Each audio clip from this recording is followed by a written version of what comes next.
বর্ষায় ছাদে কাপড় শুকাতে গিয়ে হঠাৎ বৃষ্টি। ছেলে তাড়াতাড়ি কাপড় নামিয়ে বল, মা, এই কাপড়ের মতো তুমিও ভিজে যাচ্ছ, এসো আমার বুকে আশ্রয় নাও। এই গল্পটি সম্পূর্ণ শুনলে আপনাদের পানি অটোমেটিক বের হয়ে যাবে, সো যত দ্রুত সম্ভব হাতের কাছে টিস্যু নিয়ে বসে পড়ো। বিছানার চাদর যেন নষ্ট না হয় সেটা সম্পূর্ণ খেয়াল রাখার অনুরোধ জানিয়ে গল্পটি এখন শুরু করব। তার আগে সর্বশেষ অনুরোধ, দয়া করে এমন পানি বের করার গল্প নিয়মিত শুনতে আমাদের চ্যানেলটি সকলেই সাবস্ক্রাইব করুন। ধন্যবাদ। হ্যালো বন্ধুরা, আমার নাম মিতালি দাস। আমার বয়স ৩৯ বছর। আমার স্বামীর নাম সুদীপ্ত দাস, বয়স ৫২ বছর। আমাদের ২ সন্তান, রিয়াদ আর তনিষ্কা। রিয়াদ ২১ বছর বয়সী, বিশ্ববিদ্যালয়ে পড়ে। তনিষ্কা ১৪ বছর বয়সী, স্কুলে যায়। বর্ষাকালে আকাশ মেঘাচ্ছন্ন থাকলেও সকালে রোদ উকি দিয়েছিল। আমি তাড়াতাড়ি কাপড় শুকাতে ছাদে মেলে দিলাম। দুপুরে হঠাৎ কালো মেঘে ছেয়ে গেল আকাশ। আমি ছাদে গেলাম কাপড় নামাতে। কিন্তু মেঘ আর অপেক্ষা করল না, প্রবল বৃষ্টি নামল। আমি একা কাপড় নামাতে পারছিলাম না। ঠিক তখনই রিয়াদ ছুটে এল। সে দ্রুত সব কাপড় নামিয়ে ভেতরে নিয়ে গেল। আমি ইতিমধ্যে বৃষ্টিতে ভিজে গিয়েছি। সে একটা তোয়ালে এনে আমার চুল মুছিয়ে দিতে লাগল। আমি বললাম, আমি নিজে পারি, কিন্তু সে বলল, না মা, তুমি ঠান্ডা লেগে অসুস্থ হয়ে পড়বে। আমার মাথার চুল মুছিয়ে দেওয়ার পর সে আমার কাঁধে তোয়ালে রেখে বলল, মা, এই বৃষ্টির পানি তোমাকে আরও সুন্দর করে তুলেছে। আমি অবাক হয়ে তাকালাম। সে আরও বলল, তুমি যখন ভিজে গেলে আমার মনে হল তুমি একজন নববধূর মতো দেখাচ্ছ। মা, আমি তোমাকে এভাবেই আমার ঘরণী হিসেবে দেখতে চাই, বাইরে বৃষ্টির শব্দ আর ভেতরে আমার হৃদয়ের ধুকপুকানি। সে আমার হাত ধরে বলল, মা, এই বৃষ্টির দিনে আমি তোমাকে প্রস্তাব দিচ্ছি, আমাকে বিয়ে করো, আমার স্ত্রী হয়ে যাও। আমি তার কথা শুনে স্তব্ধ হয়ে গেলাম। কিন্তু তার চোখের দিকে তাকিয়ে বুঝলাম সে মজা করছে। হঠাৎ তনিষ্কা দৌড়ে এসে বলল, দিদিভাই, বাবা ফোন দিয়েছে। বলেছে আজকে অফিস থেকে আসতে দেরি হবে।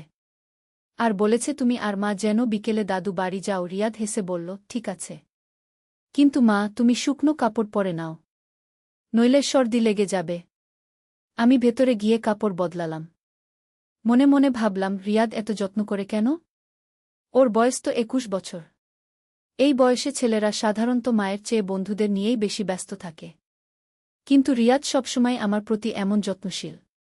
বিকেলে আমরা দাদু বাড়ি যাওয়ার জন্য তৈরি হলাম। রিয়াদ বলল, মা, তুমি সাইকেলে যেতে পারবে নাকি রিকশায় যাব?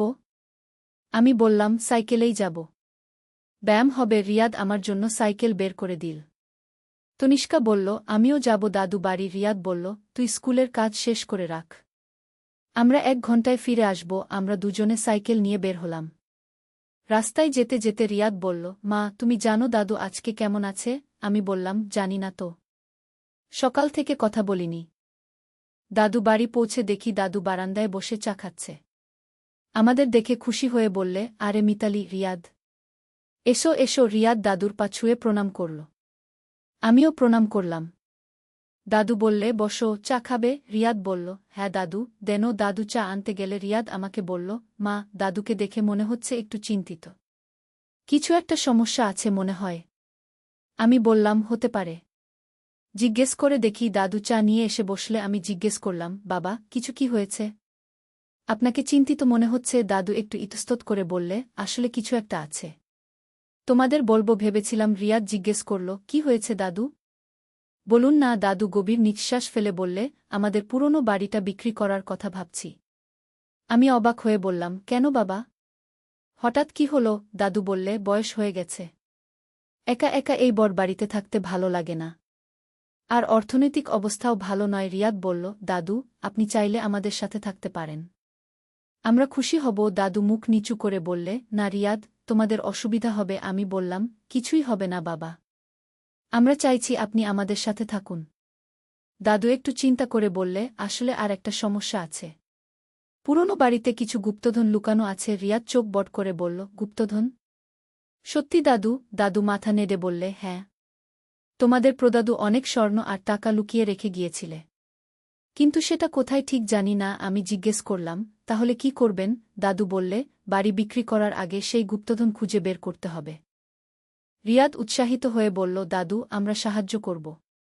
আজকেই খোঁজা শুরু করি। দাদু বললে, কিন্তু কোথায় খুঁজবে? বাড়িটা অনেক বড়। আমি বললাম, কোনো সূত্র আছে? দাদু চিন্তা করে বললে, তোমার দাদিমা একবার বলেছিলে চাঁদনি রাতে যেখানে সবচেয়ে বেশি আলো পড়ে সেখানে খুঁজতে। কিন্তু এটা কি মানে আমি জানি না। রিয়াদ বলল, এটা একটা ধাঁধা। চাঁদনি রাতে সবচেয়ে বেশি আলো কোথায় পড়বে? আমি বললাম, হতে পারে জানালার পাশে বা ছাদে। দাদু বললে, আজকে পূর্ণিমা, রাতে চাঁদ উঠলে দেখা যাবে। রিয়াদ খুশি হয়ে বলল, তাহলে আজকে রাতেই আমরা খুঁজব। দাদু বললে, ঠিক আছে, কিন্তু রাতে একা যাবে না, আমি তোমাদের সাথে থাকব। আমি বললাম, আমরা সুদীপ্তকেও নিয়ে আসব। দাদু সম্মতি দিলে আমরা বাড়ি ফিরে এলাম। সুদীপ্ত অফিস থেকে ফিরে এসে পুরো ঘটনা শুনল। সে বলল, চলো আজকে রাতেই যাই। তনিষ্কা বলল, আমিও যাব। আমি বললাম, না মা, তুই বাড়িতে থাক, রাত হয়ে যাবে। তনিষ্কা মুখ ভার করল। রিয়াদ বলল, চলো দিদি, তুইও আয়, আমরা সবাই মিলে খুঁজব। সুদীপ্ত বলল, টর্চলাইট নিয়ে যেতে হবে, আর খোঁড়ার জন্য কোদাল। আমি বললাম, আমি খাবার প্যাক করি, রাত হলে খিদে পাবে। রাত ৮টার সময় আমরা দাদু বাড়ি পৌঁছালাম। চাঁদ তখনও পুরোপুরি উঠেনি।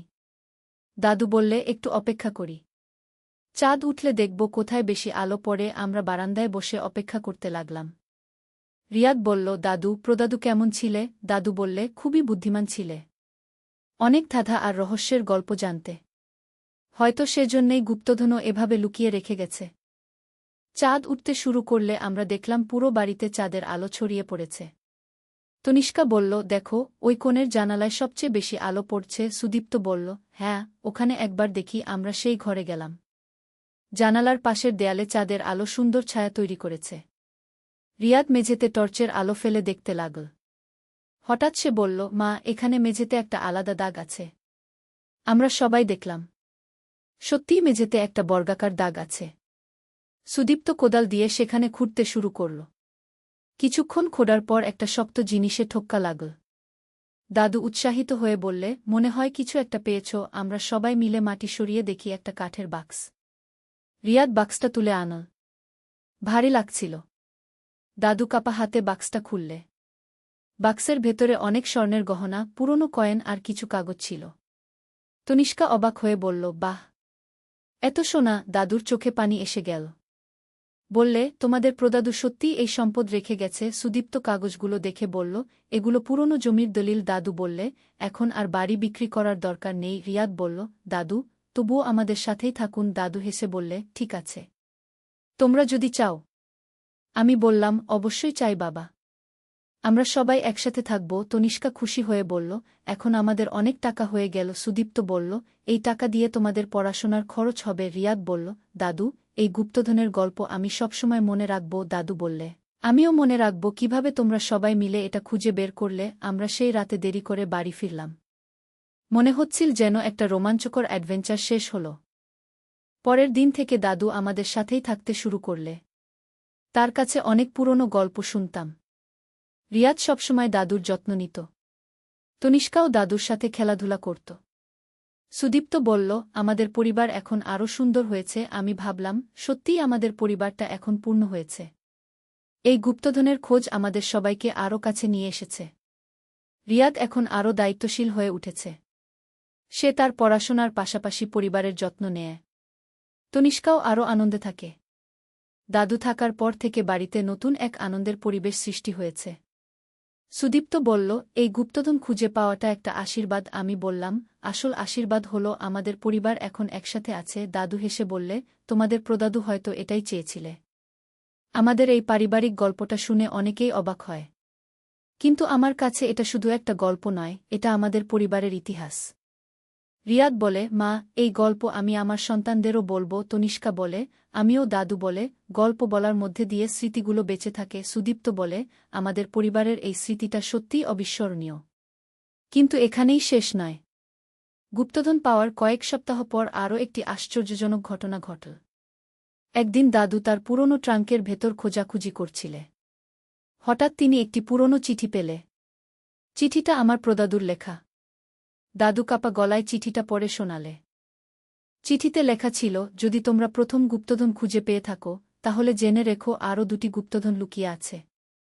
দ্বিতীয় গুপ্তধনটি আছে যেখানে সূর্যোদয়ের প্রথম রশ্মি পড়ে, এবং তৃতীয়টি আছে যেখানে সূর্যাস্তের শেষ আলো মিলিয়ে যায়। রিয়াদ উৎসাহিত হয়ে বলল, মানে আরও দুটি গুপ্তধন আছে? তনিষ্কা লাফিয়ে উঠে বলল, চলো খুঁজি। সুদীপ্ত হেসে বলল, প্রদাদুর কি বুদ্ধি। আমি বললাম, কিন্তু সূর্যোদয় আর সূর্যাস্তের জায়গা তো পরিবর্তন হতে থাকে। দাদু চিন্তা করে বললে, না, বাড়িতে একটি নির্দিষ্ট জায়গা আছে যেখানে প্রতিদিন সূর্যোদয়ের প্রথম আলো পড়ে। সেটা হল পূর্ব দিকের বারান্দা। আর সূর্যাস্তের শেষ আলো পড়ে পশ্চিম দিকের ছাদে। রিয়াদ বলল, তাহলে আগামীকাল সকালে সূর্যোদয়ের সময় খুঁজব। আমি রাজি হয়ে বললাম, ঠিক আছে। পরের দিন খুব সকালে আমরা সবাই উঠে গেলাম। সূর্যোদয়ের আগেই দাদু বাড়ি পৌঁছে গেলাম। দাদু বললে, দেখো, সূর্য উঠতে শুরু করেছে। সূর্যের প্রথম রশ্মি পূর্ব বারান্দার একটি নির্দিষ্ট জায়গায় পড়ল। রিয়াদ সেখানে খুঁড়তে শুরু করল। কিছুক্ষণ পরেই আরেকটি বাক্স পেল। এই বাক্সে ছিল আরও স্বর্ণালঙ্কার এবং পুরনো মুদ্রা। তনিষ্কা অবাক হয়ে বলল, প্রদাদু কত বুদ্ধিমান ছিলে। সূর্যাস্তের জন্য আমাদের অপেক্ষা করতে হল। সন্ধ্যার সময় আমরা ছাদে গেলাম। সূর্যাস্তের শেষ আলো ছাদের পশ্চিম কোণে একটি নির্দিষ্ট জায়গায় পড়ল। সুদীপ্ত সেখানে খুঁড়ে তৃতীয় বাক্সটি বের করল। এই বাক্সটি ছিল সবচেয়ে ভারী। খুলে দেখি এতে রয়েছে অনেক মূল্যবান রত্ন, হীরা এবং একটি চিঠি। দাদু শেষ চিঠিটি পড়ে শোনালে। চিঠিতে লেখা ছিল, আমার প্রিয় পরিবার, যদি তোমরা 3টি গুপ্তধনী খুঁজে পেয়ে থাকো, তাহলে বুঝতে পারছ আমার ভালোবাসা এবং আশীর্বাদ তোমাদের সাথে আছে। এই সম্পদ ব্যবহার করে পরিবারের সবাইকে সুখী রাখবে এবং ভবিষ্যৎ প্রজন্মের জন্য শিক্ষার ব্যবস্থা করবে। আমাদের সবার চোখেই পানি এসে গেল। রিয়াদ বলল, প্রদাদুর আশীর্বাদেই আমরা এত কিছু পেলাম। দাদু বললে, তিনি চেয়েছিলে আমাদের পরিবার যেন সবসময় একসাথে থাকে। আমি বললাম, এই সম্পদ দিয়ে আমরা রিয়াদের উচ্চশিক্ষার ব্যবস্থা করব। সুদীপ্ত বলল, তনিষ্কার জন্যও ভালো স্কুলে ভর্তির ব্যবস্থা করব। তনিষ্কা বলল, আমি ডাক্তার হতে চাই। দাদু খুশি হয়ে বললে, অবশ্যই হবে। এই গুপ্তধনের অর্থ দিয়ে আমরা একটি বড় বাড়ি কিনলাম যেখানে আমাদের সবার জন্য আলাদা আলাদা ঘর আছে। রিয়াদ ইঞ্জিনিয়ারিং পড়ার জন্য ভালো একটি বিশ্ববিদ্যালয়ে ভর্তি হল। তনিষ্কাকে শহরের সেরা স্কুলে ভর্তি করালাম। দাদুর জন্য একটি সুন্দর বাগান বানালাম যেখানে তিনি সকাল সন্ধ্যা বসে বই পড়েন। কিন্তু আমাদের আরও একটি চমক অপেক্ষা করছিল। একদিন স্থানীয় জাদুঘরের একজন কর্মকর্তা আমাদের বাড়িতে এলে। তিনি শুনেছিলে আমরা পুরনো মুদ্রা ও রত্ন পেয়েছি। তিনি বললে, আপনাদের পাওয়া এই মুদ্রাগুলো অত্যন্ত দুর্লভ। এগুলো মোঘল আমলের। প্রতিটি মুদ্রার দাম কয়েক লাখ টাকা। আমরা অবাক হয়ে গেলাম।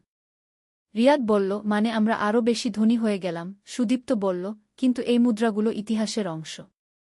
এগুলো জাদুঘরে দান করা উচিত। আমরা সবাই এ ব্যাপারে একমত হলাম। মুদ্রাগুলো জাদুঘরে দান করলাম। জাদুঘর কর্তৃপক্ষ আমাদের একটি সম্মাননা দিল এবং বলল যে আমাদের নাম ইতিহাসে থেকে যাবে।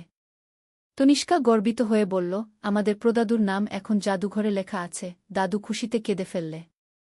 এরপর থেকে আমাদের বাড়িতে প্রায়ই গবেষক আর ইতিহাসবিদরা আসতে লাগলে। তারা প্রদাদুর জীবন নিয়ে জানতে চাইতে। দাদু তাদের অনেক গল্প বলতে। রিয়াদ এই সব গল্প লিখে রাখতে লাগল। সে বলল, একদিন এই গল্পগুলো নিয়ে একটি বই লিখব। একদিন এক টেলিভিশনের প্রোডিউসার আমাদের সাথে দেখা করলে। তিনি বললে, আপনাদের গুপ্তধনের গল্প নিয়ে একটি তথ্যচিত্র বানাতে চাই। আমরা রাজি হলাম। তথ্যচিত্রটি প্রচারের পর আমাদের পরিবার অনেক বিখ্যাত হয়ে গেল। অনেক মানুষ আমাদের বাড়িতে আসতে শুরু করল।